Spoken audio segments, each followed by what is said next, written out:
گرامی، جو آپ کے سننے کا مزاج ہے وہ میرے پڑھنے کا مزاج نہیں ہے.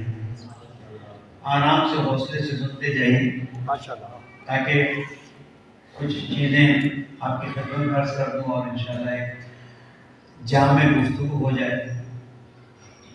انسان کی خوش نصیبی کیا ہے؟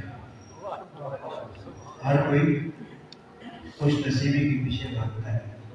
بچہ پیدا ہوتا ہے تو ماں باپ سوچتے ہیں اس کی خوش نصیبی کیا ہے.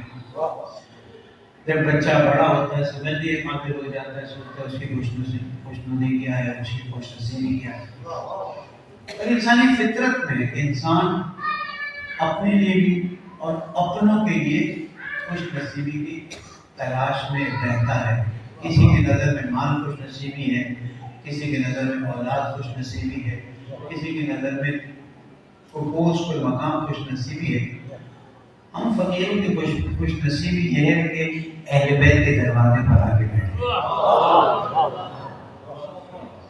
اور اس دروازے پہ بیٹھنا ہمیں اتنا اچھا لگتا ہے کہ ہم گھنٹوں بیٹھ جاتے ہیں، ہمیں پتا نہیں چلتا. اور اس کے لیے میں ہر مجلس میں ایک تذکر دیتا ہوں کہ یہ جو آپ فرش ادا پر آتے ہیں، بیٹھتے ہیں، ایک لذت محسوس کرتے ہیں، روحانیت محسوس کرتے ہیں، تھکن کا کوئی سوال پیدا نہیں ہوتا ہے. اس کی اصل بنیاد کہاں پر ہے؟ اس کی اصل بنیاد اس دعا میں ہے وَقُلْ رَبِّ ارْحَمْهُمَا كَمَا رَبَّيَانِي صَغِيرًا. اور کہہ دو میرے نبی پالنے والے میرے والدین پر اسی طرح سے رحم فرمانا جس طرح سے انہوں نے بچپن میں مجھ پر رحم فرمایا. یہ والدین کا احسان ہے کہ جنہوں نے ہمیں مجلس اعضا، فرش اعضا، اہل بیت علیہ السلام کی محبت سے آشنا کروایا. اور آج ہم اہل بیت کے در پر بیٹھنا اپنے لیے فخر سمجھتے ہیں.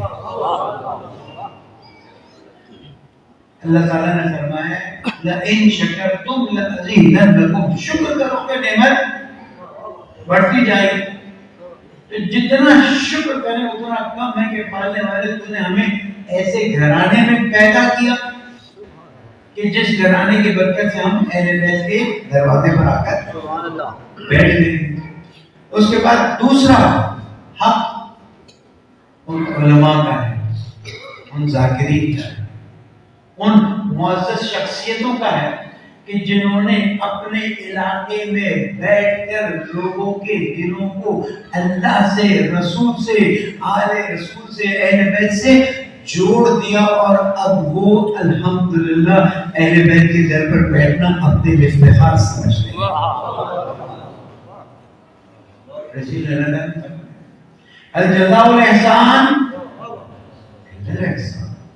احسان کا بدلہ احسان کے علاوہ کچھ نہیں ہو سکتا. یہ خدمتیں، یہ زحمتیں، یہ کوششیں اس طرح سے مولانا جسانی صاحب بھائی ہیں، دوسرے علماء ہیں،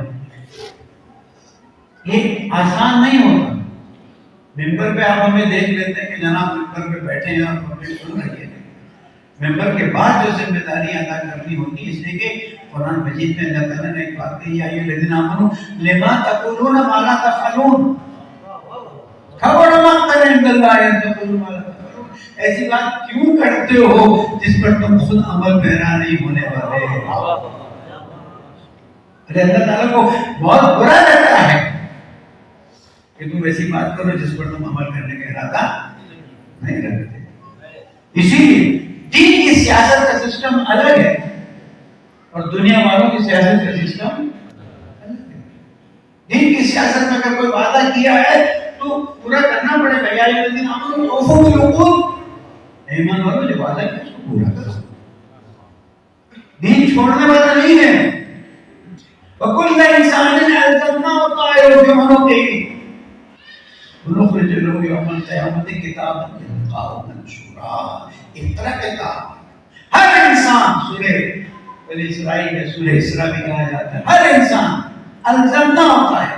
اس کے نام اعمال کو اس کے گلے میں باندھ کر رکھ دیا جائے گا. میرے سمجھ نہیں آتا تھا ایک آدمی کی 60 سال کی زندگی، 70 سال کی زندگی، پتہ نہیں اس میں کتنے سیکنڈ ہوتے ہیں، کتنے منٹ ہوتے ہیں، اور وہ سارا نام اعمال اس میں ڈال دیا جائے گا. اب جب وہ ایس ڈی کارڈ آیا تو سمجھ آنے لگا کہ کیا ہے. ایس ڈی کارڈ میں آپ کے کتنے گیگا بائٹ اور ٹیرا بائٹ آنے لگے ہیں، ہم تو ابھی بھی دیکھتے ہیں اور حیران ہو جاتے ہیں. تو اللہ سبحانہ وتعالیٰ نے سورہ بنی اسرائیل کی آیت نمبر 13 اور 14 میں کہہ دیا ہر انسان کے عمل کو اس کے گلے میں ڈال دیا جائے گا. الزمنا طائرہ فی عنقہ ونخرج له یوم القیامۃ، اور قیامت کے دن نکال کے رکھ دیا جائے گا القوم منشورہ. خود ہی کتاب کی طرح اقرا کتاب، پڑھ اپنی کتاب. عزیزوں، کسی کے انتقال پر یہ مجالس کا سلسلہ بڑی برکت کی بات ہوتی ہے. ظاہر مرحوم یا مرحومہ کو ثواب تو ملتا ہے، لیکن ان کی مجلسوں سے پھر جو لوگوں کے دل منور ہوتے ہیں اس میں عمل کا ثواب بھی مرحومہ کو جا رہا ہوتا ہے. وَنَكْتُبُ مَا قَدَّمُوا وَآثَارَهُمْ، جو تم نے بھیجا وہ بھی لکھتے ہیں. اس مسجد کو بنانے میں کس کس نے حصہ لیا؟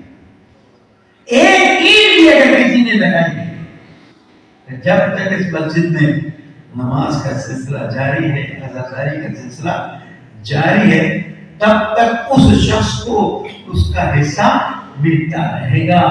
ورنہ تو وہ سورہ یاسین نہ تو وما قدموا، اب ان کی والدہ ان کے والدہ کو کیا کیا ثواب مل رہا ہوگا. ایک بیٹا ہے اس کا بیٹے سے اولاد عالم دین، رسولوں میں عالم دین، ماشاءاللہ ماشاءاللہ.